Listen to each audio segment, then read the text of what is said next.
સુંદર ચહેરા માટે એક સુંદર સ્માઇલ હોવી બહુ જરૂરી છે. એના માટે હવે લોકો માર્કેટમાં તમને ખબર હશે કે ઘણી બધી ટૂથપેસ્ટ શરૂ થઈ ગઈ છે. તો આ ટૂથપેસ્ટની અંદર મીઠું ને લીમડો ને લવિંગ ને મરી ને એ બધું આવે છે.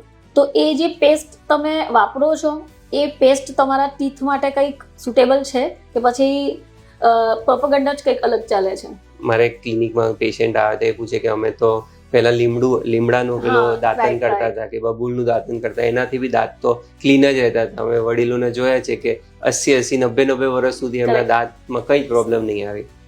પણ એના પાછળનું સિમ્પલ એક લોજિક એ છે કે તમે ફૂડ હેબિટ એ ટાઈમની ને આ ટાઈમની food habit if you compare, એ ટાઈમે રિફાઇન્ડ ફૂડ બહુ ઓછું હતું, રો ફૂડ વધારે યુઝ થતું હતું, તો ચાન્સીસ ઓફ ડેન્ટલ પ્રોબ્લેમ ત્યાં ઓછી હતી. Now we are shifting to micro refined food કે એમાં ડેફિનેટલી દાંતની વચ્ચેની જગ્યા ઉપર એ ચોટશે તો ચોટશે.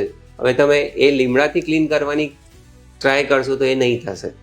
સો દેટ ઇઝ થિંગ કે હવે જે ટાઈમના હિસાબથી યુ નીડ ટુ ચેન્જ.